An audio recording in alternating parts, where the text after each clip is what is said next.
मोहतरम साफ़ी हजरात, इस वक्त कराची के और बहुत सारे अहम मामलात में से एक मामला अजरक वाली नंबर प्लेट का है, जिस पर महाजिर कौमी मूवमेंट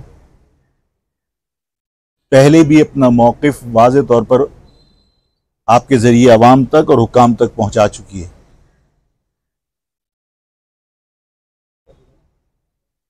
और वो ये कि जब हम किसी मोटरसाइकिल या किसी कार या किसी भी व्हीकल का जब हम रजिस्ट्रेशन करवाते हैं तो नंबर प्लेट के इजरा के लिए बाकायदा हम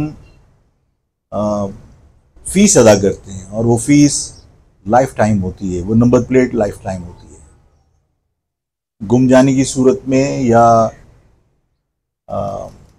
अगर कोई और वजह हो तो नंबर प्लेट अगर तब्दील करानी हो तो वो एक अलग मामला है, लेकिन जब आपने एक मरतबा फ़ीस दे दी तो वो लाइफ टाइम है। अभी हुकूमत ने सिक्योरिटी के नाम पर कि वो बार कोड वाली नंबर प्लेट जारी कर रहे हैं, इसलिए लोग एक खतीर रकम जमा करवाएं और नई नंबर प्लेट हासिल करें।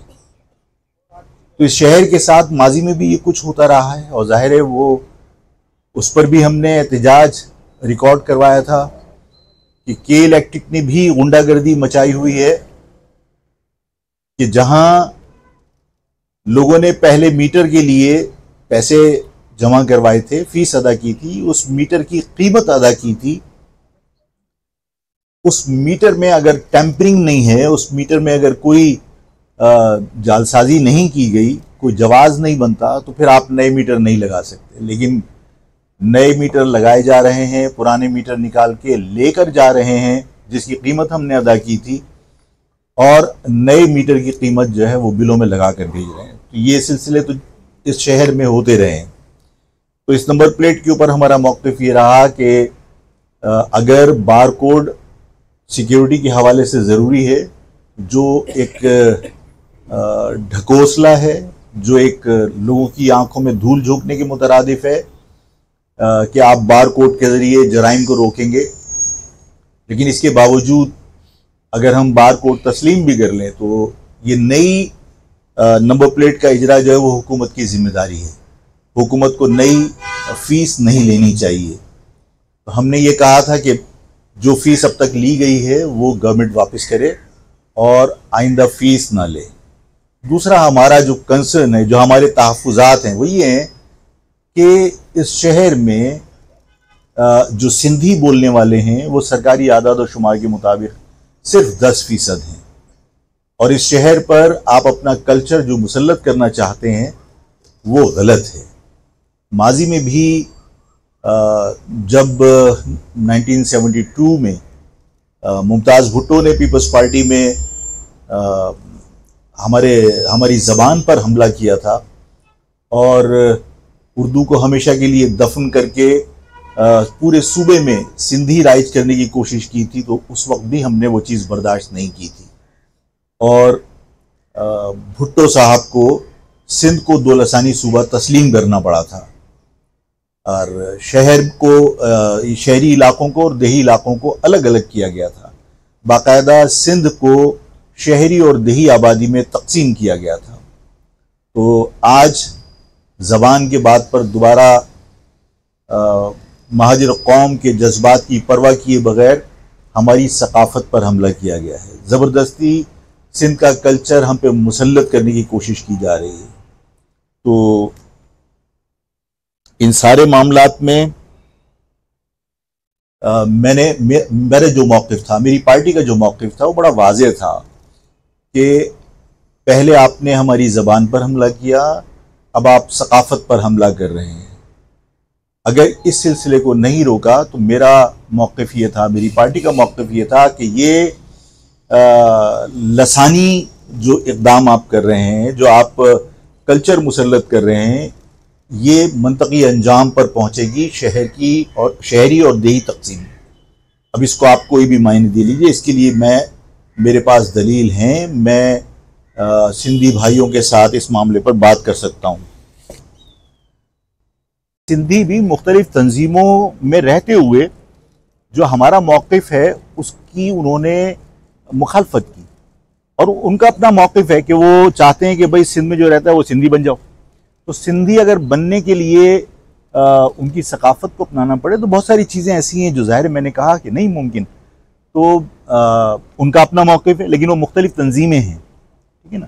अगर उन सबको देखें तो बज़ाहिर वो ऐसा लगता है जैसे महाजिरों के ख़िलाफ़ है। उसमें ये नहीं है कि वो खालिद मकबूल के खिलाफ हैं या आफाक के खिलाफ हैं या अल्ताफ के खिलाफ हैं, महाजिरों के खिलाफ हैं। वो महाजिरों को दुश्मन समझ रहे हैं। मेरा ख्याल ये है कि मैं और महाजिर हवाले से पॉलिटिक्स करने वाले लोग, चाहे वो मुत्तहदा कौमी मूवमेंट पाकिस्तान हो, लंदन हो, कोई और ग्रुप हो, मेरा ख्याल ये है कि वो किसी को दुश्मन समझे ना समझे, लेकिन अपनी कौम का दर्द उनमें कहीं ना कहीं मौजूद है, और वो ये चाहते हैं कि इस कौम के साथ होने वाली ज्यादतियों को रोका जाए। अगर ये यानी सोच में अगर कहीं पर इत्तेफाक है या मुश्तरका सोच नजर आती है कि उनकी सोच भी यही है, हमारी सोच भी यही है, फलां की सोच भी यही है, तो मेरा ख्याल है ये पॉजिटिव साइन है। और किसी वक्त ऐसा भी होगा कि जहां ज़रूरत पड़ेगी तो वहां हो सकता है कि तमाम लोग अपने जो नज़रियात हैं उन्हें अपने साथ रख कर और किसी ख़ास बड़े मकसद के लिए एक हो जाए। बहुत सारी सियासी जमातें होती हैं, MRD बनी, ARD बनी, आपने देखा कि मुख्तलिफ मजहबी और सियासी जमातें थी, उनके अपने अपने मंशूर थे, लेकिन उनके सामने एक कॉमन एनिमी था कि हमें MRD बनी कि हमें मार्शल लॉ के खिलाफ हमें जमहूरियत की बहाली के लिए काम करना है, कॉमन गोल था। तो ज़ाहिर है मुख्तलिफ सियासी जमातें मुत्तहिद हो गई। तो अगर महाजिर अवाम के मसाइल हल करने के लिए असम्बली कारगर साबित ना हो, सूबाई हो या कौमी, तो फिर जाहिर है कि सबको मिलकर मुश्तरका जद्दोजहद के अलावा कोई ऑप्शन बचता नहीं है। तो हो सकता है कि किसी वक्त ये कुदरत ये करिश्मा भी करके दिखा दे। मैं तो यही समझता हूँ कि जो हुकूमत ने फैसला किया है, और हुकूमत को पता है कि इस शहर के लोग इस पर नाराज हैं, उन्हें गुस्सा है, अगर बजाय इसके कि लोगों को तहरीक पर मजबूर किया जाए, अगर पीपल्स पार्टी खुद ही इसको ऑप्शनल डिक्लेयर कर दे कि भाई जो अजरक लगाना चाहता है वो अजरक लगा ले, और जो पाकिस्तान का परचम लगाना चाहता है पाकिस्तान का परचम लगा ले, तो जो ट्रैफिक पुलिस को आपने भत्ता लेने के लिए रोड पर खड़ा किया है उसका और अवाम का तसादुम नहीं होगा। और अगर आपने नहीं किया तो जाहिर है कि अवाम पाकिस्तानी परचम के ऊपर अगर किसी का आपने चालान किया तो अवाम बर्दाश्त नहीं करेगी।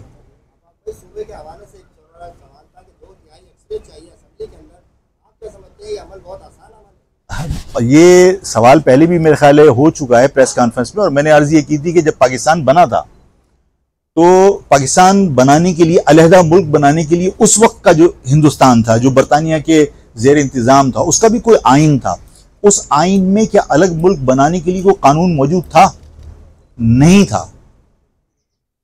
आज भी अगर ये कहा जाए कि क्योंकि सिंध के अंदर पहले 2/3 मेजॉरिटी से प्रोविंशियल असेंबली पास करेगी नए सूबे के क़याम के लिए, तो मुझे बताइए अक्सरियत जो है वो अकलियत को अगर गुलाम बना के रखना चाहती है तो वो उनके हक में 2/3 मेजॉरिटी से अलग सूबे के क़याम के लिए रेजोल्यूशन क्यों पास करेगी, और अकलियत कैसे पास करा सकती है? हमें ज़ाहिर है दूसरे ऑप्शन यूज़ करने पड़ेंगे। बहुत बहुत शुक्रिया।